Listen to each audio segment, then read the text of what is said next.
So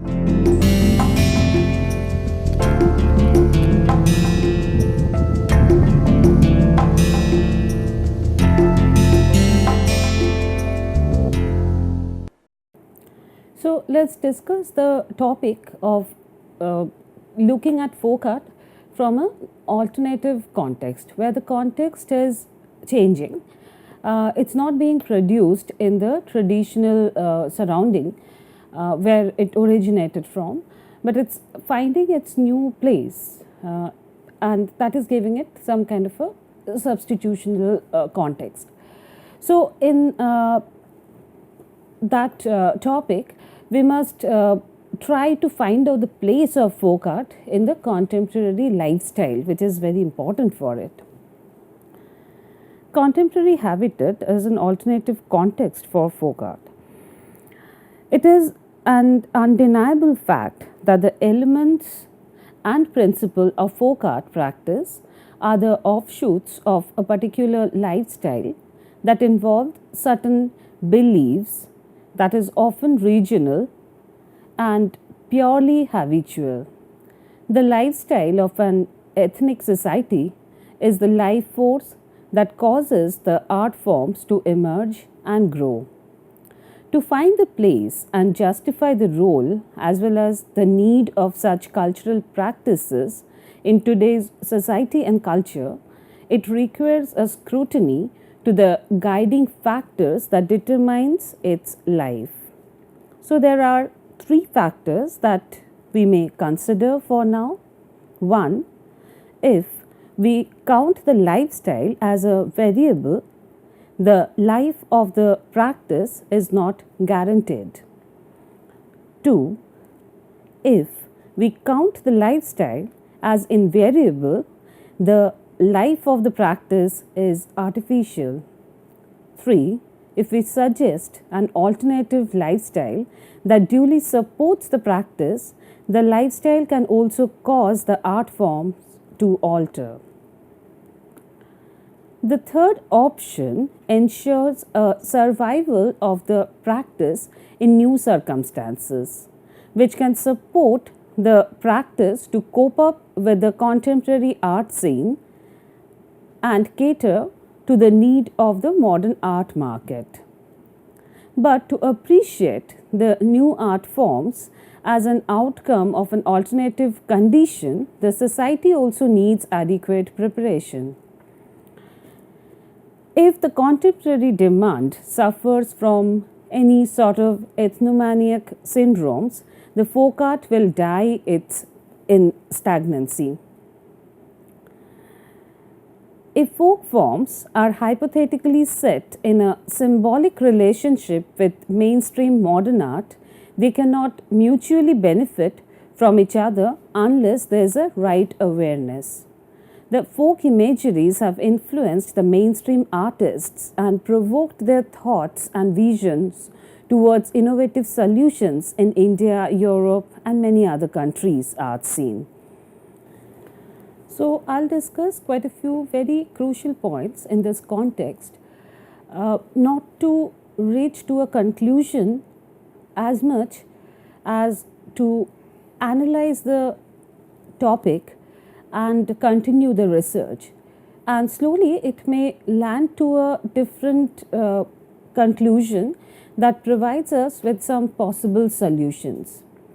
So, there's 3 points where the lifestyle is fixed and the practice is changing. The other context is where the lifestyle is not changing and the practice is going on in an artificial mode. Let's see how they can be counted. As we discussed in our previous lecture, that what is remaining constant? Is it the style and identity, the ethos, or anything more? What is crucial? To some extent, we have come to some conclusion that it's if the identity, the stylistic identity, the recognizability, the aesthetic quantum, as well as the making of it and the expression that comes through it, the value, the ancient value system, if that is constant, then our purpose is served. We may say that the culture is sustaining its living. But then, what are the other alternatives? Let's jot down a few points to our mind to elaborate the idea into the form of a discussion. Folk art has drawn elements from classical art and ancient literary sources that gave it some kind of a regimentation in their principal objectives. They worked as a restriction. The artist knew very clearly for themselves what has to be done. And it also provided the artist with some bit of a convenient. They knew that the thought is decided, it's there in one place, and their work to explore the style and reach the excellence. As the artworks are highly skill based, everybody had to get tuned to a certain community skill, which is common for all. So it's more like a training where everybody comes down to a common platform and practice. So this is perhaps the most discrete point that separates primitive art and folk art to a level, whereas primitive art has an ageless quality to it, that it's basic, the kind of style that we get to see would never change. It's acceptable universally. Wherever we show primitive art, we know that they have a certain bit of an appeal to people, regardless of their caste, creed, ethnicity, nationality, and so on. So, folk art, for its literary inclination, does not remain an instinctive and spontaneous practice as primitive art does. Folk art follows a strict foundation that governs the order of space division, the presence of symbolic and allegorical images, which often has a very strong literary base to it. They're connected to some strong literature, and the symbols are then deciphered by people who are acquainted with that particular literary ethos or the literary exposure. So the allegorical images, the symbols, lots of signs and icons which are that we see, which are also highly culture specific, that we get to see here, and that are mostly mandatory rather than arbitrary. The aesthetic continuum of contemporary practice is not free from traditional elements either. In them, we see reminiscent of the past, but they are embedded with individualistic expression. The contemporary range of multifaceted and varied colored imageries that is like available now around us, and full of promises of originality and innovativeness, the kind of artistic freedom that is providing them with the kind of innovative images that they are incorporating in their artworks. That's important. And then this is something where it's when we see they're perhaps emerging from a traditional foundation by means of fresh observation. So it's skill, observation, analysis, the sense of creating a space, that kind of an expertise, and many other things like any other art forms that is working together to give it the right expression, which is appreciated and seriously taken by a large mass all over the globe. In fact, the study of folk art was related to the field of anthropology for a very long time, and it found its significance there more than anything else. But this is not something what is in the practice right now. It is only very recently that a revision in the area of pedagogic study of history justified the complete nature of visual history by including visual studies in history of art, and the inclusion of folk and minor art into history of art justifies it even better. The general notion about folk painting in common people is full of association with the ancient. The materialization of the contemporary range of serious artworks is still a matter of a larger awareness that we are discussing here. The way folk art is being viewed also needs some bit of a renewal for the same reason. The contemporary aesthetics that conform to the essentials of its origin and thrive with individual expression today needs a proper tracking from the part of the viewers, the people who are seeing them, buying them, appreciating them, preserving them, collecting them, curating them, and there are many other people who are getting involved into the thing, those who are being instrumental to shift the paradigm to a different paradigm, and we are coming to the topic slowly. So let's also discuss about the new methodology of viewing and appreciating contemporary folk art that may justify the viewing to fit to a parallel culture where folk and minor art will also be viewed with the same sentiment that we hold for any other art forms. We should not separate them or look down upon it, or in fact, like we may feel that we hold some special consideration in favor of folk art. None of these activities would duly justify its importance. So, if it has the required quality, we should also see it from a proper perspective.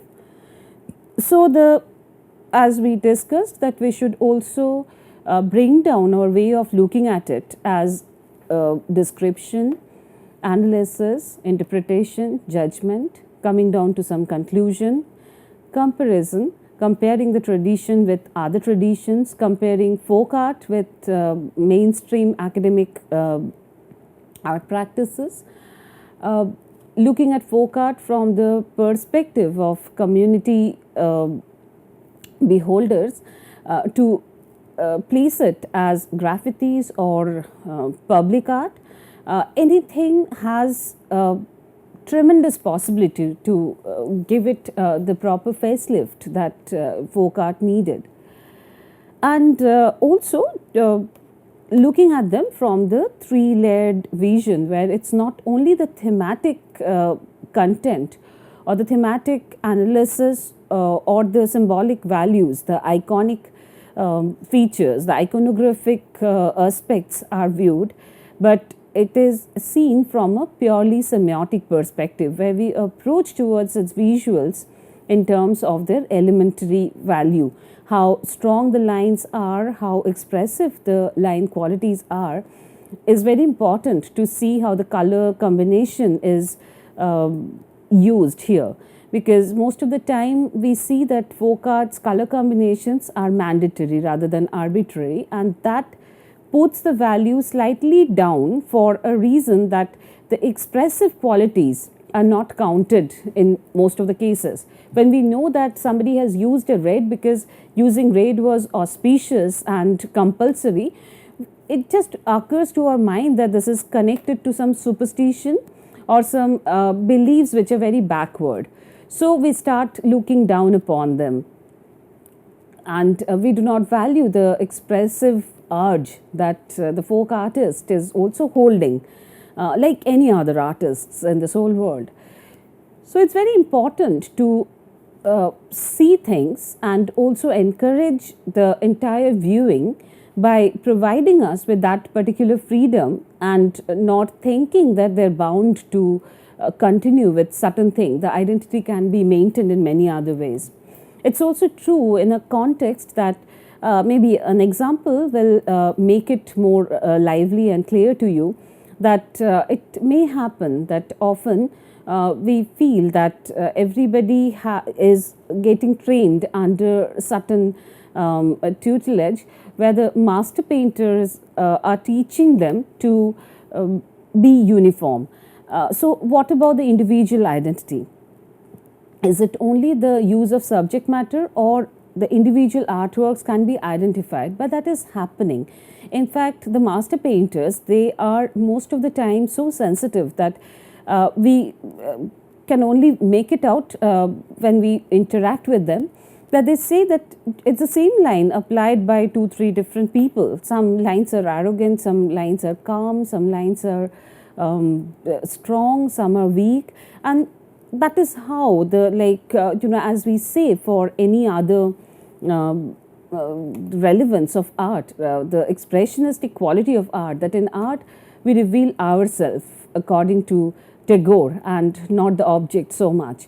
So that should also apply for folk and minor art, where we look at it from a purely semiotic point of view, and that is very important.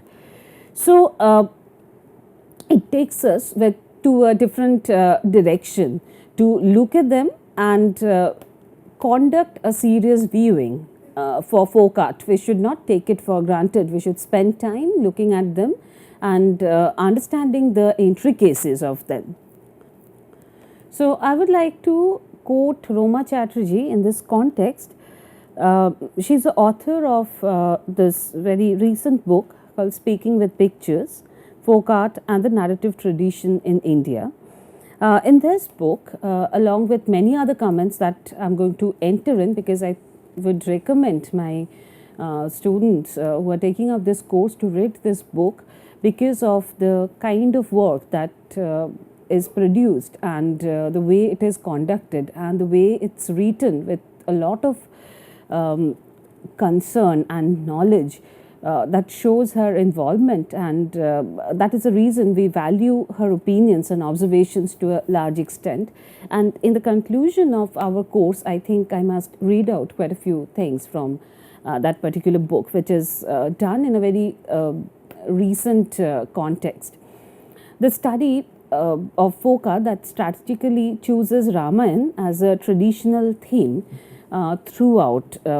In the course, I chose Ramayana with a purpose that it should not divert you from many different stories, and apart from Mansa Mangal, I used Ramayana throughout so that we can discuss the visual elements more than anything else. So it's more like seeing Ramayana in different style, which is like, of course, a common theme. So it was slightly strategic from my part to choose Ramayana for the entire course. So the episodes from the epic in single frame and narrative scrolls that was described in the course, and the formats are based on the same story with distinctively different regional styles that we saw. They followed a common visual idiom typical of folk paintings. There we see the space that is usually two-dimensional. There had been no three-dimensional illusion of depth that was created there. So it's two-dimensional in general, with no intention at all to create any kind of other visual depth, which is otherwise very European and scientific in that perspective, that is like known as linear perspective, where we have all the lines converging into 1 or 2 points, or the multiple perspective of Egyptian art that is also not seen in this context. So the composition are dominant with linear qualities, and all the characters and objects are confined in well-defined contour lines. So I'll read from Roma Chatterjee. So she's writing, the Ramayana is more than a text, however. It is a meta-narrative made up of a corpus of different telling available to successive generations by the diverse performative traditions through which it is embodied. Each new telling assumes knowledge of prior telling. The relationship of previous Ramayana texts allows a certain freedom to latter composers. Since the story is already known, composers are free to dismember the text and to detach particular episodes for fresh enactment or commentary. This is very important to know that a story which is told many a times and being retold, the artist gets a particular freedom. So the choice of stories are also very interesting. When we say that the traditional connection, as we discussed in our point, that if we feel that the artist should free themselves completely from the choice of subject matter, they should not choose stories from any traditional route. We must also see then where to look for. The new stories has to come into the scene. So, an observation made from the modern depiction of the age old saga includes elements like speech bubbles that we have seen, and after the comic strip pattern in a kalamkari in Kalahasti style, we see that they're using speech bubbles, they're writing things and incorporating many other things into that. So, we have discussed all these new elements that is providing the artworks with certain freedom. At the same time, they are using all those stories for some convenience. At the same time, when we are moving to some new stories, we need to find out better means of that. So the stories should also have some bit of a pictorial possibilities to it. So the story should be enriched with many images and so on.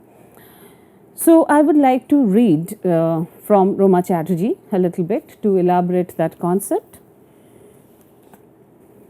So with that, in our next lecture, we are going to move to another very crucial discussion. I'll read from Roma Chatterjee to understand her opinion, and I'll also show you quite a few existing examples in the physical form. And discuss about the possible shift in paradigm, how the context can be changed, and also the artworks can get a new medium in its technical possibilities. So, in our next lecture, we are going to talk about the possibilities of paradigm shift when we are changing the means of execution in terms of the medium that we are expressing our ideas in.